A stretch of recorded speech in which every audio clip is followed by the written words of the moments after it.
So I was on Steam recently and I see that EU5 has been nominated for Most Innovative Gameplay, and I say, let's go, finally some recognition for the decades of innovation Paradox Interactive has been putting into their video games. I say it has all been culminating in their most innovative title yet.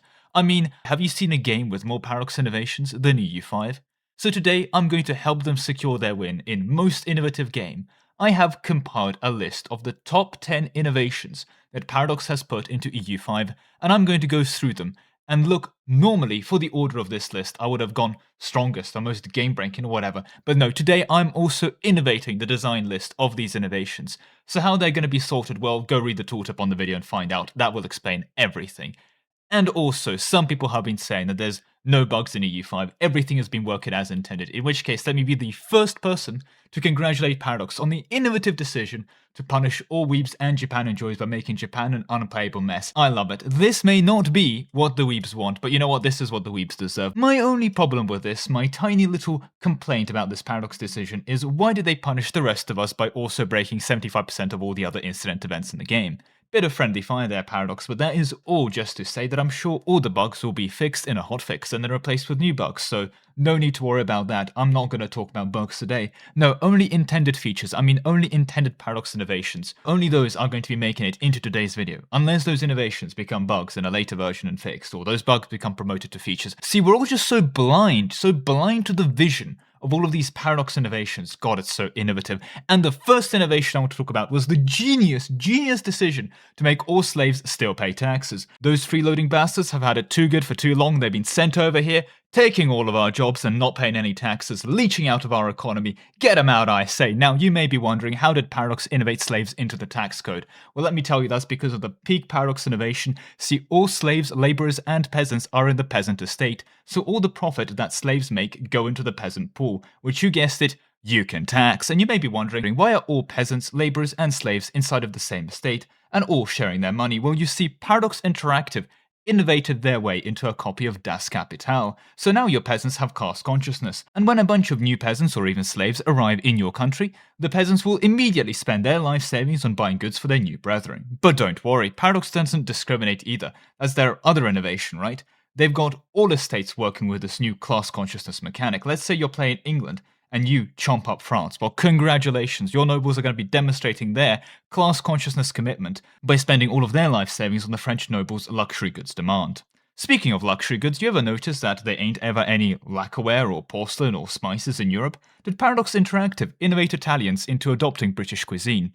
No, not quite. The reason you aren't getting any spices in Europe, despite the spice trade being a thing, is that Paradox Interactive innovated that unless your market has a surplus of a good, it just straight up doesn't export it. Meaning that, according to this Paradox innovation, China has a bunch of silk, exports it to one trade node, and then that trade node eats all of the silk, and that's it. That's the Silk Road. The Silk Road is now over.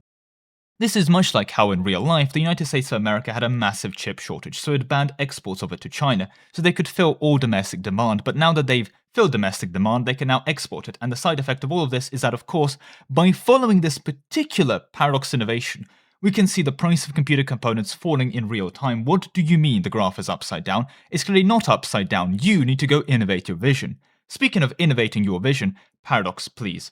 I played this game for hundreds of hours. I'm getting into the thousands of hours. I have learned your innovations in the UI, but my god, they're just so innovative, it's incredible. The UI is a topic that could make this video go for a top 100 Paradox innovations in EU5 all on its own. Editing Lemon Cake, go change the title to Top 100 Innovations. I go fat finger the Call Parliament button and open an entire new menu that lets me change my Parliament type. Now this is the innovative emergent gameplay that we need in the 21st century. And the real innovation, the absolute peak, are tooltips. Amazing idea, genuinely great. I love me nested tooltips. But my god, which absolute genius of a maestro was responsible for some of these? Ooh, a power projection tech. It gives me +5 power projection.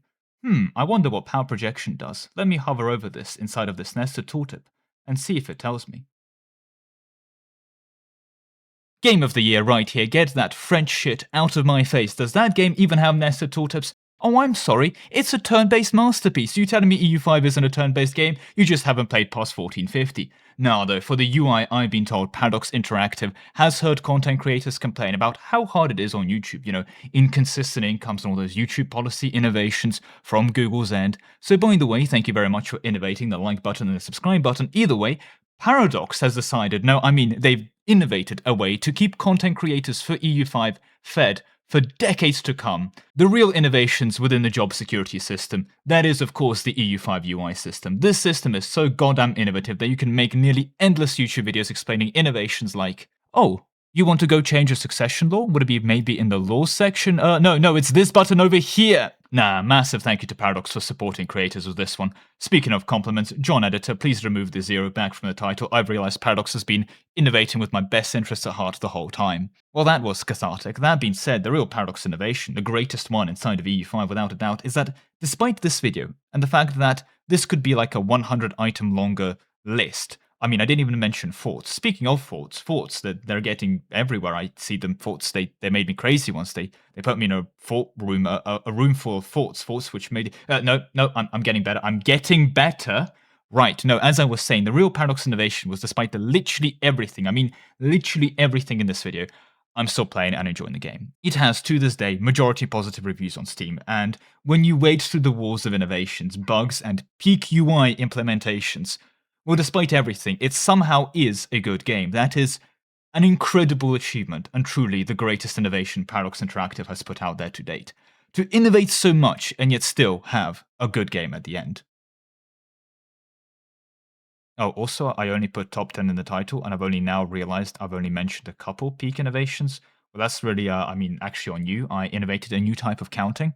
It's not base 10, it's like base 5, or however many innovations I put in the video. It's base N innovations, so I am correct. I'm always right. I am the best. Fuck you. Give me your fucking money.